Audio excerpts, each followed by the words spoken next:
Michigan educators, we received a letter in the mail recently stating that we could purchase extra service credits or years of service, but that decision needs to be made in 2 months or by September 29th, 2017.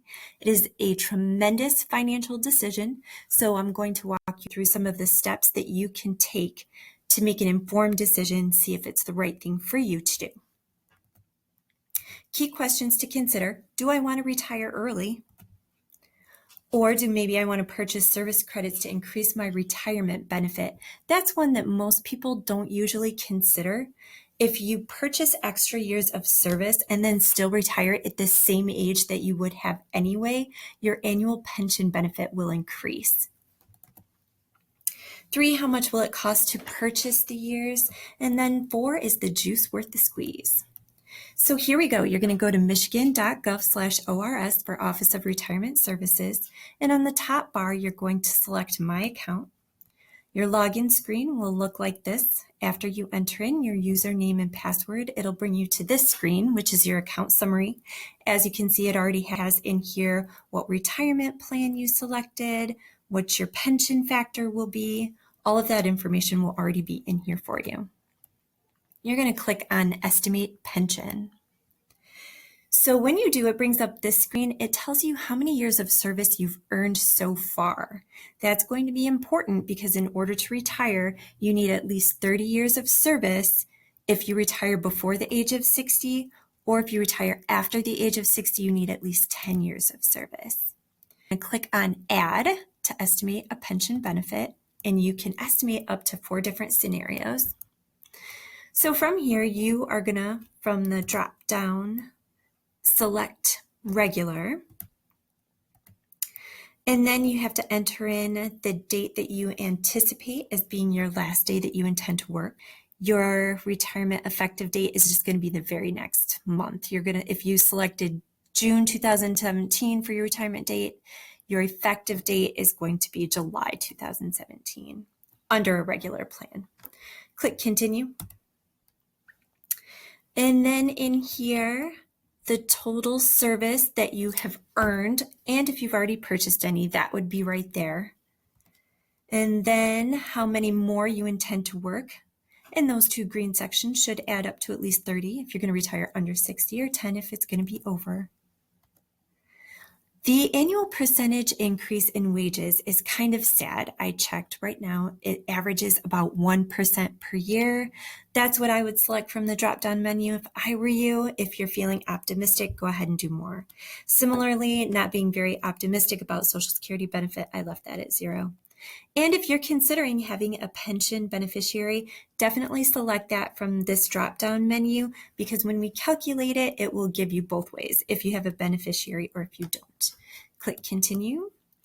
That'll bring you to your final average compensation. For MIP members, it's the average of 3 years, and for basic members, it's the average of 5 years. And that will already be in there for you, calculated in this area. However, if you are anticipating a job jump, for example, if you're a teacher right now and you think you're going to move to an administration position, you can enter in a different number here and go ahead and predict what you think your final average compensation would be under that position. That will bring up your pension estimate summary. It'll give you your straight life, which is your pension without having a beneficiary, what the monthly and what the annual benefit would be. It'll also show you in the middle here if you selected a healthcare benefit. And then down at the bottom, again, it will give you your straight life, which is if you don't have a beneficiary. And then it gives you the options for if you do. So once again, you're going to make sure your total years of service matches up so that you're eligible for your retirement. Now I'm just going to take you to your years of service so that we can go through what it looks like to purchase. So this just gives you the information of what you have so far, what your compensation is, how many years of service you already have. And then this will bring up your screen of what the actuarial percentage is for your particular pay rate and how many years you've been in education, and where it says estimated salary, that's what your highest salary is to date. Brace yourself before you click on calculate, because this is seriously what my face looked like when I saw how much it was going to cost to purchase years of service. All right. After you recoup, this is what your screen looks like. It gives you the estimate in both 5 years or 1 year. And we can find out when you might recover that cost. So when you click on recover the cost, you're going to select the pension plan that we just went through to see what your what your likely pension benefit would be. That will be in that drop-down menu. You can change if you want to do 5 years of service or less. 5 is the top, and then click calculate. So in here, it'll tell you once again what your predicted benefit would be annually. It'll tell you how much more it would be with the purchased years. It would tell you the cost of the purchase years if you were able to pay it in full. And I know so many educators can come up with, I don't know, between $40,000 and $100,000 super easily, but I'm going to take you through another step if you can't. That is the base cost if it's paid in full. And then if you're able to pay it in full, it'll tell you how many years to break even. Now, should you not be able to go ahead and write a check and pay the full amount, you can click on how to purchase, and down under that drop-down menu, it'll say TDP calculator. TDP stands for tax deferred payment. You're going to put in your cost to buy service from the previous screen, how much it'll cost you to buy 5 years, for example, and then number of years to pay it off. You can select up to 15 years and then click calculate.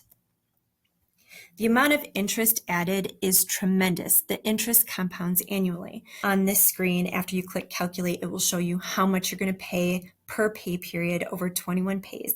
At the end of the year, you're charged 8% interest, and then it goes on again until you've reached the end of your 15 years or whatever plan you set up for however long you want to pay it.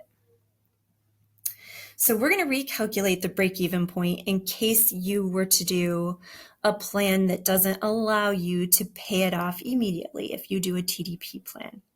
You're going to do the cost of your purchased years, including the interest, and that was from this screen, divided by the difference in your annual pension benefit. And so the difference, remember from this screen, is your additional pension realized minus your straight life annual. That gives you your break-even point. I ran through a few different scenarios to kind of see how much it would cost with interest and what the per pay period cost would be. And so one example, and you can see the huge difference with interest. In both of these examples, they are teachers about 30 years old with a $50,000 annual salary. So in the top example, this person would have selected a 15-year payment plan, and the cost per pay period is $188.15. This person had the same salary, so the cost of purchasing 5 years is the same, but they selected an 8-year payment plan, reducing the overall cost, but increasing their per pay period cost by about $100. And then this last example is an example of an administrator who's making more money, making roughly about $90,000, who's been in education longer. So the cost of service credits was over $100,000 to begin with the interest over 15 years would be over $150,000, and the cost per pay period is $730. So here we checked the break-even point for our 3 different scenarios. Our first scenario was a teacher who started out as a teacher, also retired as a teacher with a teacher-based FAC. They selected the payment plan over the course of 15 years. And so it took them a little over 12 years to hit the break-even point. So after the age of 68, it would be a return on their investment. For the second example, the second person started out as a teacher, selected the payment plan for 8 years, and retired with an administrator FAC. It took that person just over 6 years to hit the break-even point, so they start to see the return on their investment at the age of 61. And then the final scenario was an administrator, someone who purchased the years of service as an administrator, retired as an administrator after 30 years, and the break-even point, they selected the 15-year payment plan, so the break-even point didn't hit until 17 years. So they don't see the return on their investment until they're 72 years old. So just out of curiosity, I kind of ran through the numbers on what a very conservative 401k estimate would be if you invested the same amount of money per pay period over the same amount of time. So with a 401k, in this particular example, I ran it at a 4% annual gain, which is conservative because typically they're 5 to 8%. So in this case, instead of paying out 8% interest compounded annually, you are accruing 4% compounded annually. So our first example with the teacher who selected 15 years of payments, if they invested that same payment amount over 15 years, they would see this return on their investment. So as you can see, you would be saving a lot more money. However, it's not a pension. It's a finite amount of money. So if you paid yourself out at the same rate, the teacher would have about 5 years of additional payment. The teacher who retired as administrator, just over a year, and the administrator who retired as administrator, just over 18 years. So just to kind of give you an example for comparison on what that type of investment would look like. So what you really need to ask yourself is, how long am I likely to live? Obviously, the younger you are buying years and the less amount of time you have in the public education system buying years, you're more likely to see a much bigger return on your investment in purchasing years. Do I have a beneficiary that will continue to receive my pension? Of course, that extends the amount of time you would have the return on your investment as well. Even if you are not seeing it, your beneficiary would. What can I afford to contribute? I mean, looking at these cases, I'm not sure so many people could afford $730 per pay period. So is it even an option? Am I willing to accept some risk with a different type of investment? So like this 401k example, if you're willing to accept some risk in that area, it's something to carefully consider, especially if you fall into the range where you have some more years of service under your belt, you're making a little bit more money. If you're willing to take a little bit of risk with your investment there, you might come out better in the long run. And again, do I need the money now or do I need the money later? So, $280 per pay period is a lot of money if you're trying to pay off a mortgage, if you're trying to pay off student loans, if you have children right now, versus, maybe you don't necessarily need that money right now, but when you retire, you want to be able to continue to live a certain lifestyle that you're comfortable with. Those are all important things to consider when making this decision. So a few concluding thoughts. I just kind of summarized the people in our example. Just gives you some food for thought when considering your own situation.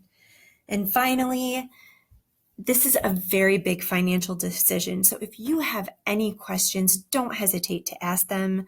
Contact your district human resources, your financial advisor, the Office of Retirement Services for additional information. Do whatever you need to do to make an informed decision.